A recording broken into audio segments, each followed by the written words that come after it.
Hello, hello, and welcome back to yet another episode of My 2 Cents. And today I wanted to talk about something that it's been on my mind more often than not. Um, it might be a while talking about this before we go to the posts, on relationship advice subreddit. These posts today are pretty juicy, so hopefully it might get your guys' attention. But first, I'll just put in the title what this is about, and you can know whether you want to skip it or not. Um, but it's something that interests me. It's like something that I talk with some of my students. It's something that I talk with most of my friends, and not everybody has the patience to talk about this. Not everybody is willing to talk about this, but it's just about where we are going, essentially. It's one of the problems that philosophy tries to solve, right? Who we are, where we came from, and where are we going? So one of these three questions is very dear to me. Where are we going? Because I think like history can help us understand where we come from, who we are as a nation, who we are as a family, what our values are, what we've done in our lives. So just recent and ancient history can tell us a lot about that. Um, about the present, it just takes some, paying attention to do. And now for you to know where we are going, I think it's a mixture of both. Of who you are and where you come from together kind of points out to where you are going. And the reason I'm talking about this is that we have different places of the world, different time zones almost. Um, if you guys have any idea of what I'm talking about, you already know what I'm going to say. Um, I'm just gonna give you guys an example, right? I was talking to a student who's an engineer. Hopefully he's listening to this podcast, or hopefully he listens to it one day. I'll send it to him. Um, it's just mentioning him because we were talking about his project, which is about an app that connects your. Well, actually, I don't know if I should tell his idea, but it's just an app that does something pretty cool and is just an advancement in technology. One of the advancements in technology that I just, wonder where it's gonna end, but at the same time, not in a bad way, in a good way, but at the same time, I think whether or not I would use it. Still pretty cool idea, pretty cool concept. It's his project, so that's why I don't want to get into details here, but it's pretty cool. And as we were talking about that, I mentioned if he had any idea how things are in China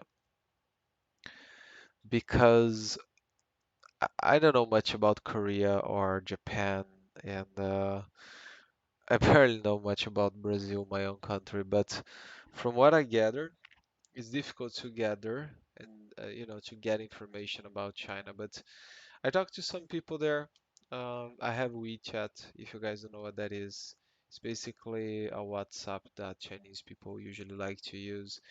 And I've been studying Mandarin. That's why I'm talking to Chinese people. I usually talk to them, usually in English. Some of them know Spanish or German or French. One of the people that I talk to knows Portuguese, which is pretty cool. But it's mostly English. And I try my best to say some phrases in Chinese because it's what I'm studying. But anyway. It's not here nor there, just give you guys a context, just painting the picture. So I'm talking to these people, and they're all very nice, at least so far. No one was rude. Some people are not as communicative as others, but it doesn't bother me. I understand that is a different culture, and different people behave different ways. It doesn't matter. They're usually pretty polite, pretty nice. And like anywhere in the world, I guess you have nice people, and I don't know. And it's a country that interests me the most because China has a lot of systems in place that are for their people, and these systems are open. They are not encrypted. So they have no post encryption. So for example, I have each WeChat. Um, all my conversations and photos that I shared and all that stuff, the government of China can just look at them, you know? I'm not saying it's that different from what we have here in the West. I mean, if you say something close to your phone, any ads that you get after some minutes or even instantaneously, nowadays it's almost instant. Any app that you get is going to be regarding what you said. So this is a pretty crazy concept that has been going on forever. This has been going on forever. Of course, it's getting more complex and more advanced, but this has been going on forever. And I think it's pretty cool, to be honest. Um, but this is not here nor there. I wanted to talk about this because imagine a place, like Beijing, the capital of China. Um, they have almost everything they are connected on the internet. So the government, by that extent, since all the apps and all the software that is done in China is open, there's no post encryption. The whole city is connected, so the government technically knows everything that is going on. I know that's weird from my individual standpoint. You have virtually no privacy, but I don't think, what do I know, right? That's why it's called My 2 Cents. But I don't think it's much about what each individual is doing. I think it's much more about what the community is doing, what is being done in a macro standpoint. So, security-wise, work and conversations and all that. And this is cool information for the government on one hand, because again, it's probably safer regarding violence. It's probably safer this way because if you know when violence is more eager to occur and stuff like that, you should have an easier time programming or just planning ahead. The problem is, and this is something that is Lavage Zizek says, that whatever goes out comes in.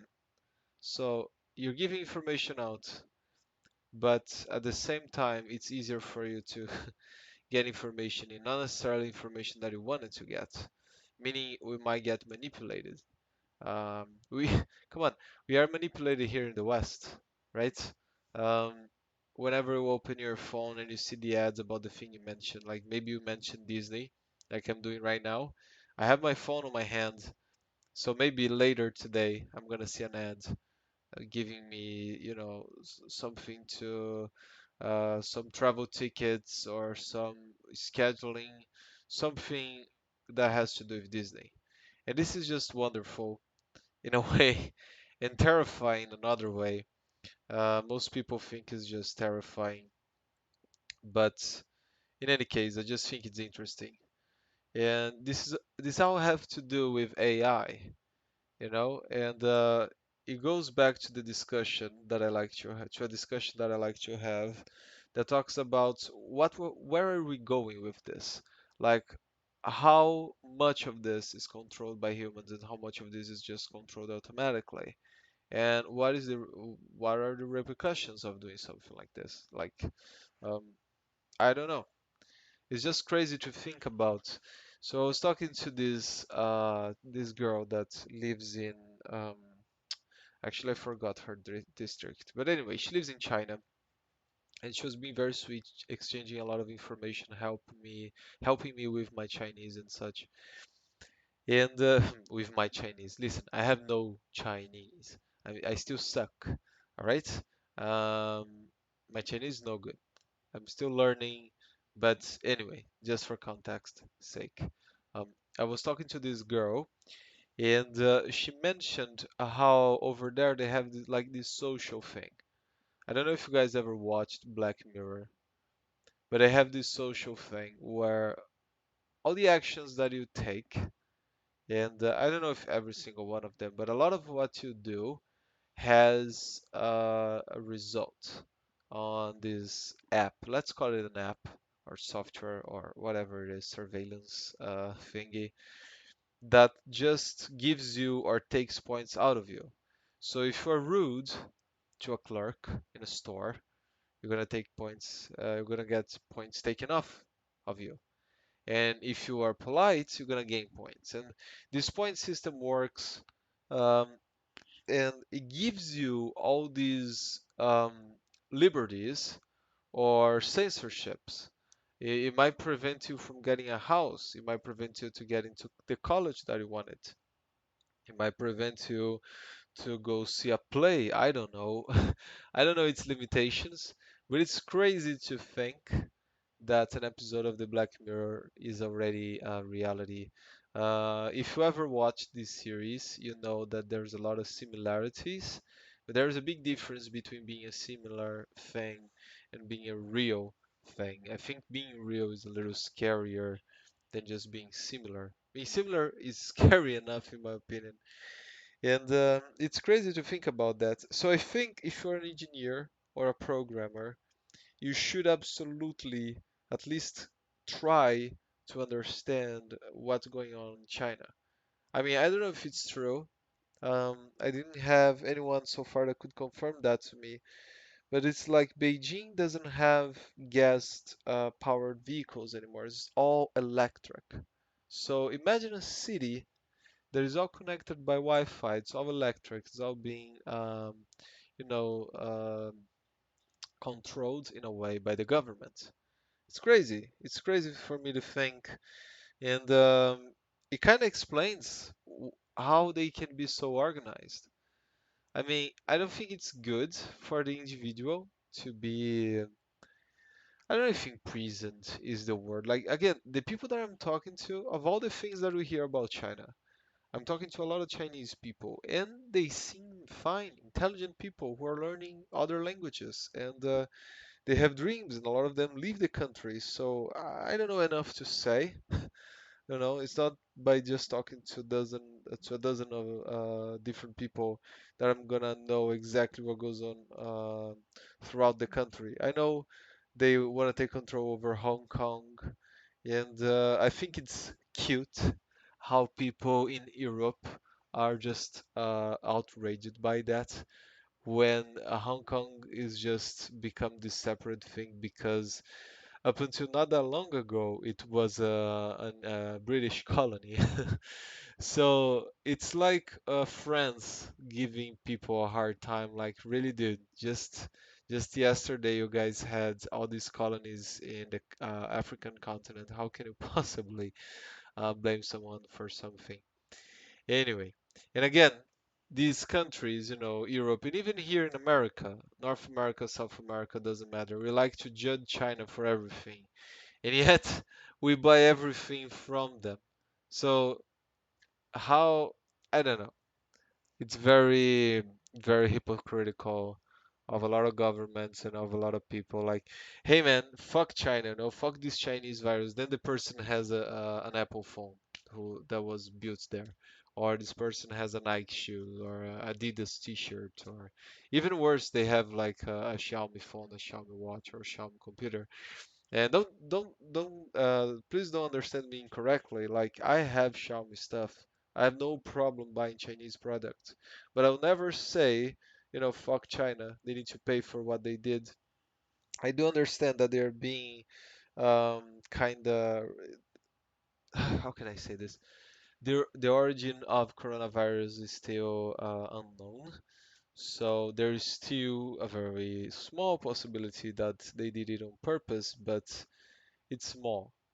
It's small. I hope that they didn't. That would have very grim, dire repercussions and consequences. But, you know, again, it's unlikely that it was on purpose. It could have been maybe something could have been done to be avoided to have this scale, but That's not for me to be concerned about. God knows how complex these analyses and decisions are. I'm just saying, they have a good infrastructure. They are pretty organized. They are growing like crazy. So maybe the rest of the world has something to learn. I'm not just talking about programmers. I'm not just talking about people who work in AI or whatever, like data analysis. I think you guys should really go nuts to look into China to see what they're doing. But I'm talking about any person that just wonders about where we are going. I think you should take a look at China. I'm not saying we are going to become China. Again, quoting Slavoj Zizek, that would be crazy. But they do take this combination of, consumerism and somewhat capitalism system with communism. So consumerism with some aspects of capitalism put together with communism works for a nation. I'm not sure if it works for the person who lives in that nation. I'm gonna guess that unless you agree with the country, unless you agree with the government, you're gonna have a hard time because you just don't get to not agree. I mean, even here in Brazil, it's complicated for you to disagree with the government. Um, Anywhere in the world, really, because it's an authority, you know? And even if it's not completely authoritarian, it's an authority. It's above you, um, hierarchically speaking. Ugh, I hate pronouncing this word. Anyway, so this is it. This is just my 2 cents on um, where we are going. Even though I have no way of answering this question, I just enjoy thinking about it. I think it's interesting. I think it's interesting precisely because we have these examples, crazy examples, crazy things going on all around the world, and has been, showcased in a lot of documentaries already, has been showcased in a lot of different videos online and research, proper scientific research also showcasing what is wrong with social media, what is wrong with this constant surveillance by the government. I mean, I'm just talking about China, but come on, you know, how long have you guys been hearing about the Big Brother? Have you ever read 1984? No, you should. It's a good book, and it's very current, even though it's almost 40 years old or over already. I don't even remember. It's an old book, good book, a must read for sure.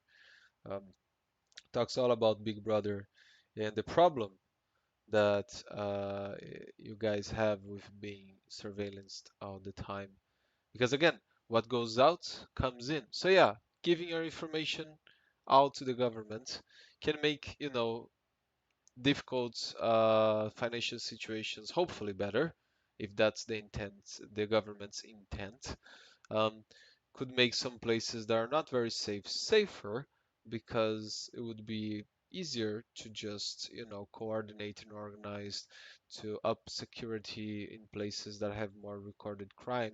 Not that you need to have this type of surveillance to do this type of work, but it helps, the logistics of it get a lot done just because you have more information. But at the same time, it comes in. So all the manipulation and other bad things that are attached to it are there. So I don't know, man. It's tough to think about how difficult it is to control these things. I mean, we are barely aware of our own thoughts, our actual thoughts. And to be aware and to be able to discern, like, what is your thinking, what is yours and what isn't, I don't know. That's difficult.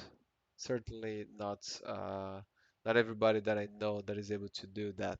Most people are just confused. I hear this more often than not again when I'm talking to someone like, I don't know why I'm doing this. I don't know why I like this. I'll give you an example, right?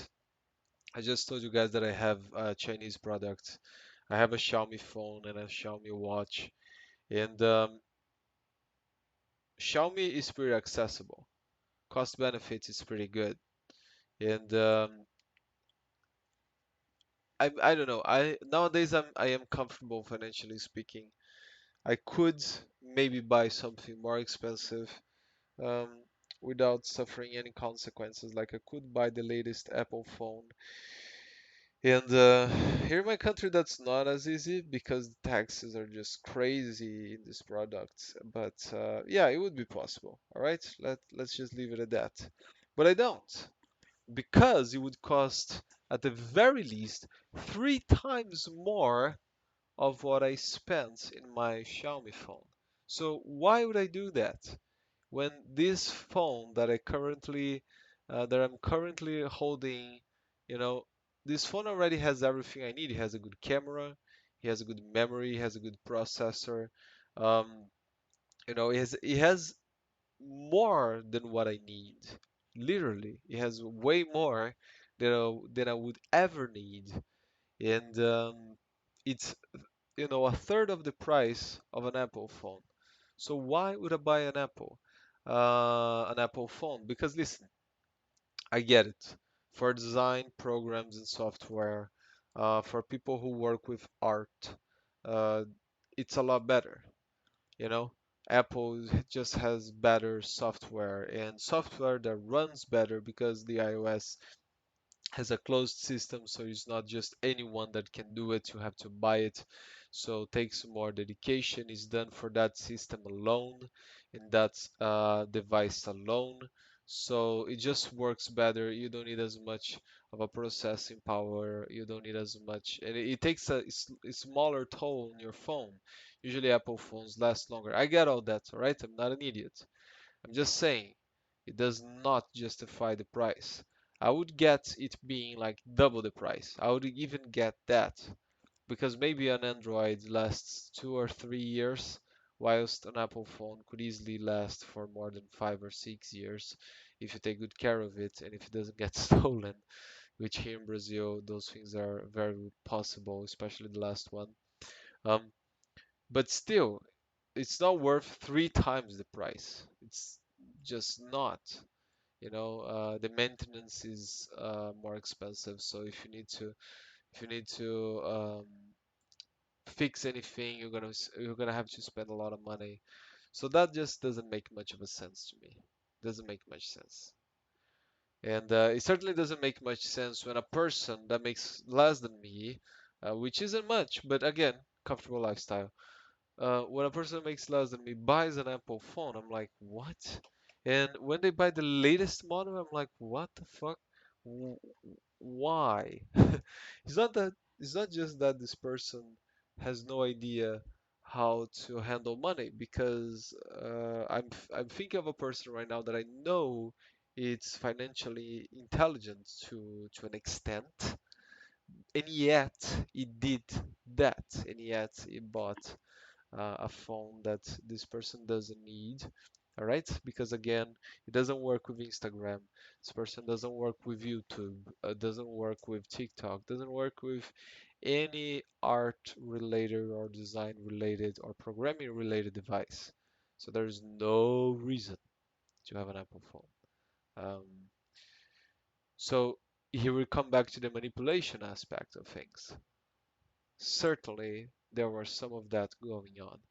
Because when you buy an Apple phone, you're not just buying a phone, you're being part of a community. And I see that online all the time. And then when I talk to people that have an Apple phone, they feel like they belong to a community of Apple users. And if you look online, that's not difficult to find either. It's very common to hear this term, like a community of Apple users. And I'm like, dude, okay, I understand humans' necessity to belong. All right, again, I'm not an idiot. I understand how appealing it is for it to be part of a group, for it to be part of something. And then if you found that in your phone, that's great. And there is also the obvious financial status that it gets you, social status for having an Apple phone, maybe shows that you have more money than you actually have, you know? Because again, it's not everyone that is able to buy an Apple phone. And if you have the latest model, when you put it in your hands, people around go like, "Oh, you know, maybe this guy maybe makes more money than I thought." When in reality they don't. Not, of course there are exceptions, but I honestly think that you should buy a phone that is a third of what you make monthly. That is my opinion. If you don't make a living with your phone, you should be a third of your salary. It's still a lot. Still a lot. Don't get me wrong, but at least it's something you can afford, right? Because it's a third of your salary. So even if you have expenses, if you have, bills to pay and all that stuff, which most adults have, you can still afford your phone without going bankrupt or something, or without being in debt because of a fucking phone. So yeah, certainly you can just do that. But if you make a living with it, yeah, go ahead, just invest. Get the best phone you can possibly afford because then it's an investment. It's different. Um, but I see that more often than not. Once again, I'm using this expression. I guess the third time today. Um, People are buying things that they do not need. Okay? You do not need the best phone on the market if you do not make a living out of it. You want to have it because you want the social status it gives you. That's it. You want to be able to tell people, hey, look at how much I make. I'm able to buy an Apple phone. Hey, listen, now I'm part of the Apple user group. It's a very select group. There's not many of us out there. Lie. Come on. Everybody in the world has an Apple phone. I'm not sure how it is in China. I need to ask these very helpful and polite people that are helping me. I need to ask them because I have no clue. And just since we got back in the topic of China again, I just wanted to mention something like blaming China for all this shit. It's pretty easy to do that, right? It came out from there, and there's a lot of talk that the government held information that it could have given to the public, and etc. And I understand where they come from. I'm not saying I agree, all right? Don't go crazy, but I understand where they come from if it was a mistake. Because you have this very closed country where a lot of the software is close to its people and they don't use a lot of things that comes from, especially the United States. They don't use a lot of Google, they don't use a lot of Windows, and they don't use a lot of Android. They have their own Android. Um, Again, maybe I'm wrong here. I'm just talking out of my ass of information that I have from people that I talk to. Maybe it's not right for everybody. In any case, all right, whatever the case is, um, I just think that to blame a whole country and then take these people accountable, like any Chinese person, like any Chinese civilian has a say in it. I mentioned to one of my colleagues that I was studying Mandarin, and I asked her if she wanted some tips because I'm using some cool apps, and of course Duolingo is involved and all that. And she said, absolutely not. I'm not gonna learn something from the people who is ruining the world. And I'm like, chill, dog. Just fucking chill. It's not like even if the government was responsible for,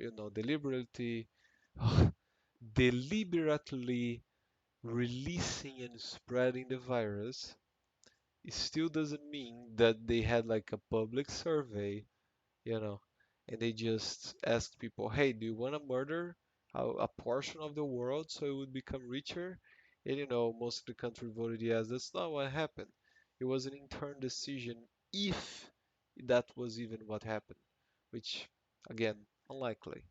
Because why would you release a virus that, I'm sorry to say this, I know it's contradictory, especially given that we had a lot of people dead because of the virus, right?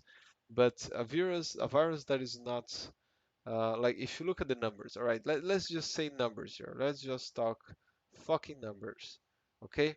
If you check the numbers for coronavirus, today we have almost 174 million cases. And of all these cases, we have less than 4 million deaths.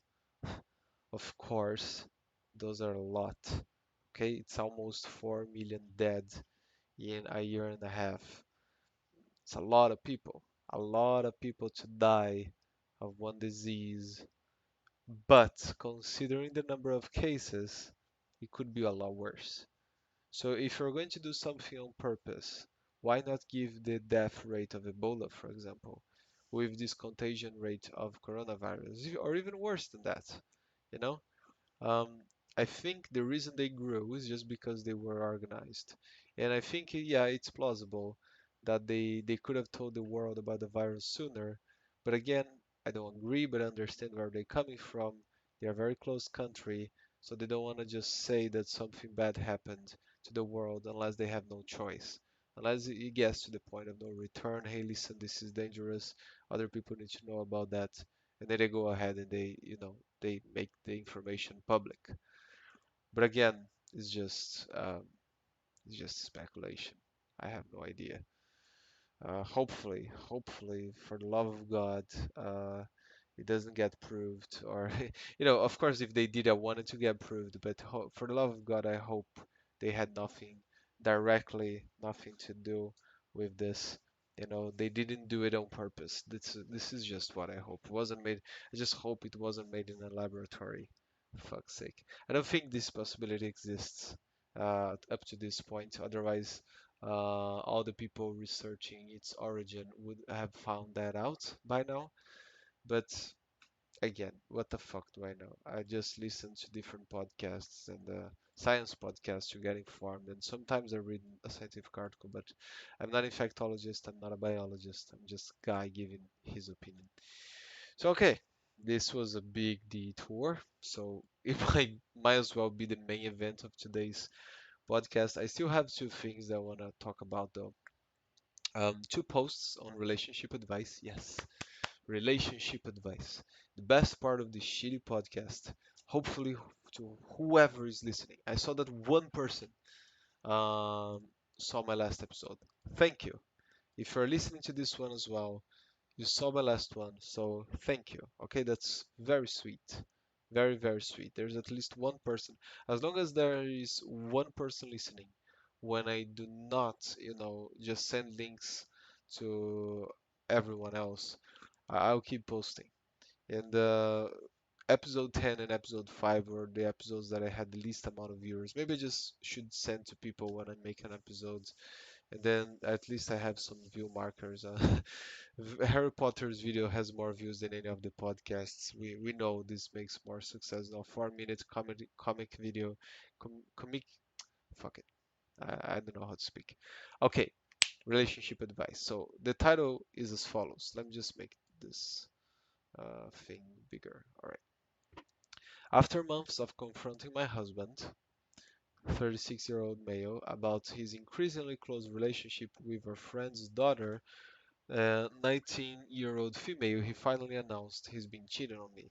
Oh boy. Okay, wait. So this woman says she's 34 years old. Her husband is 36, and apparently she's been messing around with a 19-year-old. At least, for the love of God, at least this girl is not under 18. This could be a lot worse. My fucking God. Okay, whatever. I'm gonna read the story. If I had some remarks in the middle, I'll just stop and don't say my 2 cents in the middle and just keep reading from there. So I guess I feel kind of relieved. I was starting to think I was going crazy. My husband and I have been married for 6 years. In that time, there was a couple he was already friends with that we got even closer to, which is composed by a 42-year-old female and a 45-year-old male. They have a daughter who is now 19 years old. Oh God. So okay, whatever. Let's keep going. I can't pinpoint exactly when I began feeling like something was up, but I know the first time I said anything to him was about a year ago. I was noticing him pulling away slightly. He wasn't as enthusiastic about things he had normally enjoyed doing with me. I also had noticed that he had begun having almost nightly Zoom calls with our friend's daughter. He wasn't secretive about it or anything, neither was she. They were having these calls out in the open and were just about college applications and school related stuff. My husband said she wanted his help, sorry, with some things that her father didn't have a chance to help her out with. I thought these two things coinciding, were strange, so I asked him if anything was up. He said no. A few months later, he went on a business trip. About 2 days into his trip, our friend calls me concerned because her daughter had told her she was going on a trip with some of her girlfriends and she had found out that was a lie. I immediately called my husband, who told me he had no idea where the girl was. We FaceTime and he was where we had said he was. Apparently, the girl told her parents that she'd gone on a trip with a boy from her school and he had collaborated with his story. Anytime I would bring up any issues with our relationship, he would dismiss it and tell me that everyone's stressed during the pandemic, that I'm being paranoid. It always turned any of my concerns into somehow my fault or twisted around like it was just me and I was just imagining things or being dramatic. The more paranoid I would feel, the crazier he would make me seem. This is called gaslighting, ghostlighting. Oh, wait. Gaslighting. Yeah, gaslighting is a form of psychological abuse where a person or group makes someone question their sanity, perception, or reality of memories. People experiencing gaslighting often feel confused, anxious, and unable to trust themselves. Oh, this is fucked up. This is something that usually sociopaths do, man. Sociopaths, psychopaths, they usually do this shit to manipulate people. This husband is a piece of shit. Alright, the more paranoid I would feel, the crazy he would make me seem. Then a few days ago, he told me he had been having a relationship with someone else and he was leaving. We don't have any kids, and he said I could keep the house.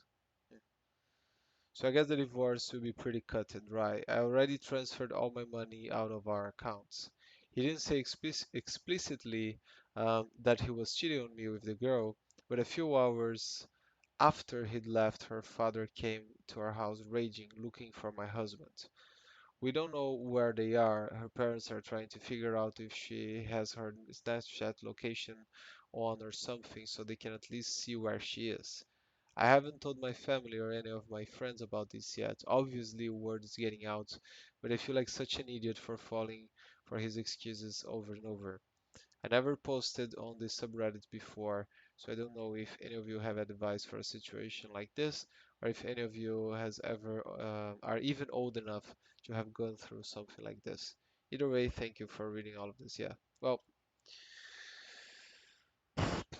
it's pretty common, right? Whenever I'm reading these stories, and I read them outside of this podcast to just enjoy relationship drama, I guess.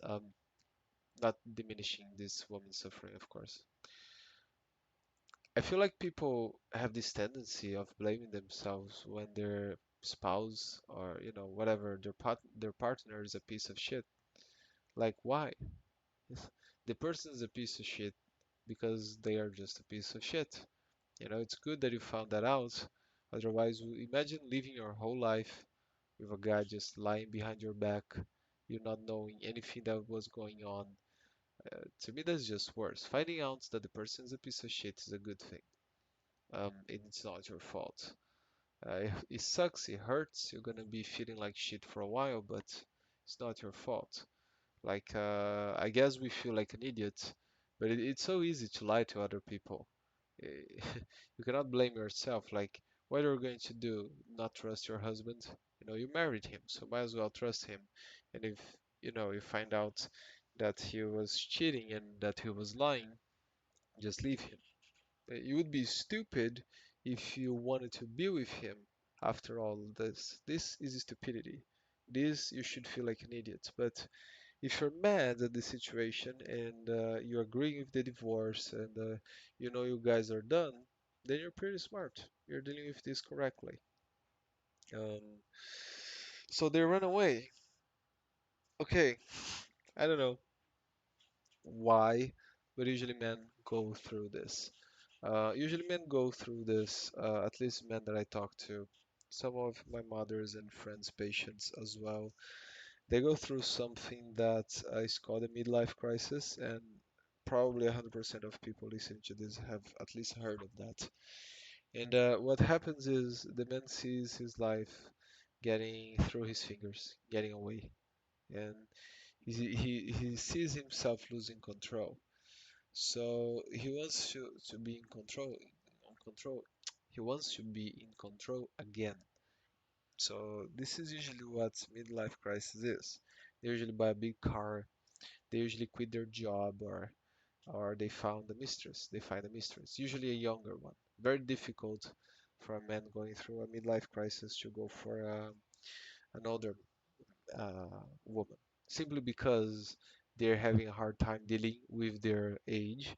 So they go for a younger woman because this way they can tell themselves, oh, look, I'm still young, I'm still young, I'm going out with a 19-year-old, so I must be a 19-year-old heart, mind, emotions. About the mind, I agree. You are an idiot. If you go through that and you take action in it, come on, what? How little control? This is the opposite of taking control. It gives the person the illusion of control, but it's the opposite of taking control. The complete opposite.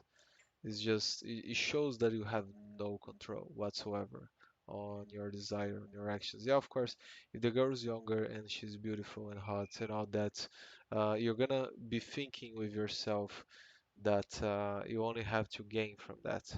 I'm like, okay, she's younger, she looks good, all that stuff.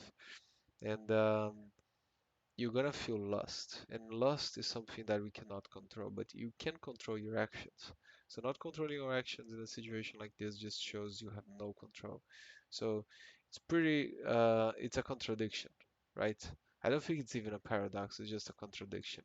Um, your emotions want something, your heart wants something, and the lack of logic just makes you do something else. It's just stupidity. And you shouldn't feel ashamed of that. Your husband should just take the divorce, take the house, take her money, and move on. Fuck him. You know? Hopefully, this, this dad, this friend of the couple, don't just kill your husband for his sake. He's not worth it. But other than that, I have nothing to say. Nothing else to say. I'm just gonna read the top comment here, which says, "Don't believe anything he says, and that includes you can have the house. Let's see if he agrees to that when lawyers are involved." Oh, good point. Good point, my man. Good catch. Yeah, good. Absolutely. A verbal agreement is not that strong. So unless you recorded him saying that, yeah, of course, that's pretty good. He decided when to tell you, so he has you on the back foot now. Oh, he has you on the back foot now. You need to move on this immediately and push it to the goal line because time now plays in his favor. Don't give him time to scheme and maneuver. This will not end well for him. Her parents will force her to leave him, and he just full barred his life for no reason. Oh God. Um, Okay, FUBAR means fucked up beyond relief, beyond repair. Sorry, that's a pretty good expression. Yeah, again, just stupid. Trying something to regain control, showing he has no control. Good, good job, man. Just fucking good job. Congratulations. Yeah, you fucking. I mean, you still 34-year-old woman. You have your whole life ahead of you. You probably have a good job or some stability. Hopefully you get the housing, you get fuck this guy. I usually don't side, talking about divorces. I think the man just gets fucked for no reason. Like he worked his whole life and then he has to give half his shit away if he didn't sign a prenup or something. It's fucked. He has to pay pension for the rest of his life. Fuck this shit. But when it's situations like this, yeah, fuck the guy. Just fuck him. Piece of shit. Running off with a girl that is the daughter of your guy's friends, like, no, of your friends, not your guy's friends, sorry. Anyway, it's a fucked up situation. Fuck him. Just let's hope he gets fucked. Um, there is another comment here that is good. It's juicy. I want to read it. All right. So it goes like this. I'll get a lawyer in quickly, but first get him the quick claim the house title to you. If he's feeling generous in this moment because he's trying to make a clean break of it, that will probably change if he gets into legal trouble and or he needs to hire a lawyer himself. Yeah, again, kind of the same advice. Um, if the guys the sorry, if the girl's father reached up to him before anything else, the guy may fuck him up, beat him up, or just get him into a lot of trouble. He's not gonna be feeling this generous. So these comments about getting a lawyer fast are gold. They are golden. A lot better than the crap I said. Um, and the next one is around the same size. So I'm not gonna do remarks in the middle of it. I'm gonna try to be to read as quickly and as briefly as possible. So the guy is 26 years old, I guess. I don't know if he's a male or female, but let's. Oh no, he's a male. Okay, he's saying he.